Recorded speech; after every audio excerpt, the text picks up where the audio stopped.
I'm Maggie, a 35-year-old nurse, and my husband, Jason, is 40, working in the corporate sector. Our daughter, Emily, is about to turn 4. For a long time, we were a happy family of 3, but recently, everything changed in unexpected ways. Jason and I met nearly a decade ago. We both left our hometowns to attend college and ended up working in the city. Introduced by a mutual friend, we immediately clicked due to our shared background and soon started dating. As our relationship deepened, we began discussing our future, including our desire to return to our hometown one day. So, when Jason's company offered a transfer to a branch in our hometown, we saw it as the perfect opportunity. I left my job at the hospital, and we moved back home together. We settled into our new house, conveniently located within a 30-minute drive from both our workplaces and Jason's parents' home, while my parents lived just under an hour away. Thankfully, I quickly found a new nursing position, allowing me to continue my career and maintain a busy yet fulfilling routine. After getting married, we faced challenges with starting a family and felt the weight of expectations and anxiety from those around us. Despite this, our relationship remained strong and steady. Then, after 3 years, we were finally blessed with a child. When Emily was born, Jason was overwhelmed with emotion, tears streaming down his face as he said, "Maggie, thank you so much. You've done an incredible job. Our life is going to be so much more vibrant now. No more loneliness." We had relocated from our college town to begin our new life here, and Jason may have felt more isolated than I did. This place isn't his hometown. He was actually born and raised in a neighboring state. His parents had moved here after he started college, so his childhood home is over 3 hours away, a distance that makes casual visits with old friends difficult. Moreover, Jason had to give up his soccer hobby because he couldn't find any teammates here. I understood the stress and loneliness he might be feeling, but I'm not sure if I was attentive enough. I was juggling most of the housework and working hard as a nurse, even during my pregnancy, leaving me with little spare time. Consequently, we rarely had moments to spend together as a couple. When we discussed our future, I realized that my well-intentioned efforts to ease his burden by taking on all the housework had backfired. Jason wanted us to share these responsibilities, but I had been refusing his offers to help, thinking it would be a burden to him. Reflecting on it now, it seems silly to have viewed it as a trouble. Jason is a social person, and by declining to help with chores, I unintentionally hindered his chances of making friends.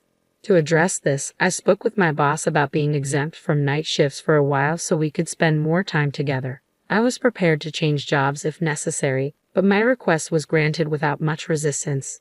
In our rural area, it's expected for women to handle housework and childcare, so mothers with young children are typically not required to work night shifts. Though I'm frustrated by these outdated norms, I try not to let it affect me too much. Jason faced teasing for being a modern dad just for taking Emily to her checkups and vaccinations, but we chose to ignore it. As Emily grew and began reaching new milestones, we celebrated each development together. 4 years passed in what felt like the blink of an eye.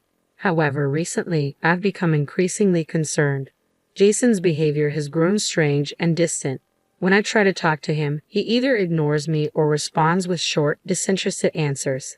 His enthusiasm for spending time with Emily has waned as well. He's been taking her to his parents' house more frequently and has stopped playing with her outside near our home. At first, I thought it was just my imagination, but the situation has only worsened.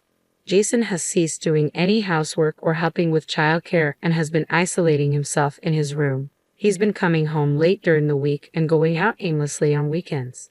Emily has also become more reserved with him. I'm deeply concerned about the impact this is having on our daughter, but Jason seems unwilling to discuss what's going on. What should I do? This situation is not healthy for Emily, and I'm at a loss for how to address it. After much reflection, I decided to cut back on my working hours to focus more on housework and childcare, hoping that Jason might be too exhausted to contribute. As Emily grew, I gradually increased my hours and even started taking evening shifts. Although I discussed these changes with Jason, our opportunities for meaningful conversations have dwindled, and he might feel overwhelmed by the shift in our routine. I realized I needed to return to the routine of coming home early, enjoying family meals together, and spending quality time with my family, just as we used to. I spoke up and successfully switched back to daytime shifts. I've been putting in extra effort preparing meals from scratch instead of relying on pre-made options. But despite these changes, Jason's behavior hasn't improved. He doesn't initiate conversations and responds with disinterest when I try to talk to him, often avoiding eye contact. When I ask if he's tired or if something is troubling him, he simply replies, "Nothing in particular." As a result, I've stopped engaging more than necessary. Although I sense that something needs to be addressed, I'm at a loss for a solution. Now, Jason is about to take a long break from work. At his company, employees take turns taking about a week off after busy periods to use up their vacation days. I had hoped to use this time for a trip or some leisure activities with Emily, who has become more understanding. However, not wanting to add to Jason's stress, I decided against it. Instead, I suggested ways he might relieve his stress. "Do you have any plans for your upcoming time off?" I asked. "Nothing in particular," he responded. "How about visiting your old classmates or maybe going on a trip with your parents?" I proposed. "Yeah, maybe I will," he replied, sounding non-committal. On the day Jason was supposed to leave, he departed without a word. He returned a week later, and though I had no idea where he had been or who he had been with, his expression seemed somewhat lighter, which was a small relief. Since then, he has been spending more nights away, leaving on Friday nights and not returning until Monday, heading straight to work from wherever he goes. I still don't know what he's up to or where he is. He might be reconnecting with old friends or exploring a new hobby. Our conversations remain sparse, but since he doesn't appear to be in a bad mood, I'm choosing to observe rather than confront. Not long after, I fell ill and went in for a checkup at the hospital.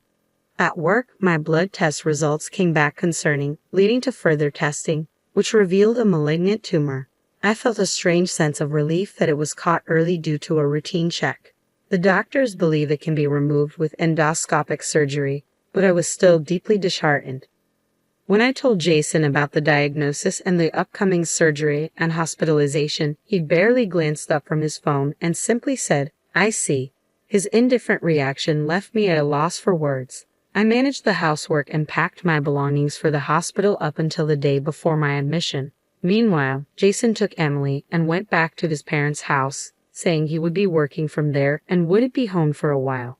In fact, Jason brought up divorce just yesterday. He argued that it's not just about the surgery to remove the tumor, but also the ongoing treatment that would follow. He said the burden on me, Emily, and my parents is too much and suggested we end this burden.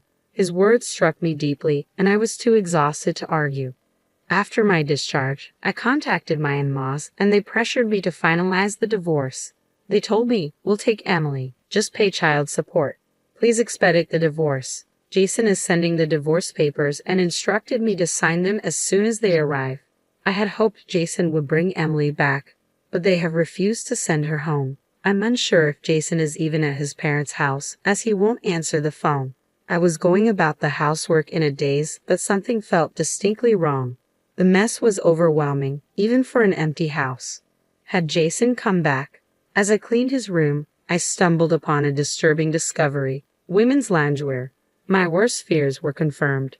With trembling hands, I retrieved the brown envelope I had hidden in storage, the one containing the report from the private investigator I hired when I first suspected something was wrong.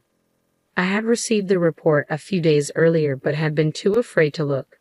Now, as I examined its contents, the results were even worse than I had imagined. The most devastating revelation was that Jason had been bringing his affair partner into our home. Feeling a mix of disgust and determination despite having just had surgery, I cleaned the entire house thoroughly. Eventually, I returned to work and was assigned to outpatient care, which was less physically demanding. Then one day, a significant incident occurred. Jason was involved in a traffic accident and was brought to the hospital where I worked. His affair partner was also in the ambulance with him. I rushed into the treatment room, my heart pounding. "I'm Jason's wife. Is he here?" I asked, causing a buzz among the staff. They had mistakenly believed that the two brought in were a married couple rather than an affair. "Wait, your husband? Then who was the woman earlier?" "Oh, she left. She had only a minor scratch and went home," they responded, while attending to Jason. "Okay, let's get you out of these clothes." As the nurses worked, Jason suddenly yelled, "Don't look, it's okay." Despite his protests, Several nurses restrained him and removed his shirt and undershirt. My breath caught in my throat as I saw a tattoo on his chest. A heart pierced by an arrow with a woman's name. I was stunned, unable to believe what I was seeing. Leaving my husband, who was causing the commotion, I hurried out of the treatment room. I had confirmed that his condition wasn't life-threatening and wanted to avoid any further embarrassment. Jason was hospitalized with a broken clavicle and ribs. I got permission to go home and collect a change of clothes for him. A few hours later, I returned to his hospital room with his belongings, where I found him resting after treatment. My in-laws and daughter were also there. "Mommy, have you been good?" Emily asked. "Yes, I'm getting better," I replied, drawing strength from her concern. I informed my husband and in-laws that I needed to discuss something and asked a colleague to look after Emily. "I've decided to divorce Jason now," I announced. "What?" At a time like this, my mother-in-law protested. "It's better to address it sooner rather than later. I'll handle Emily," I said firmly. "What? Don't be ridiculous. We'll take care of Emily," she insisted. "Let me ask you this. Do you know where Emily likes to go the most? What vegetables she eats well? Her favorite character? You can't answer, can you? You haven't been spending time with her, have you? You've just been leaving everything to your parents, haven't you?" I handed the brown envelope to my father-in-law.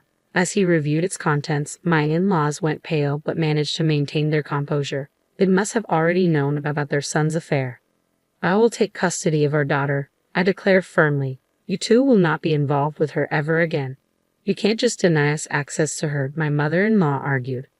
"Jason has a tattoo of another woman's name and a heart on his chest.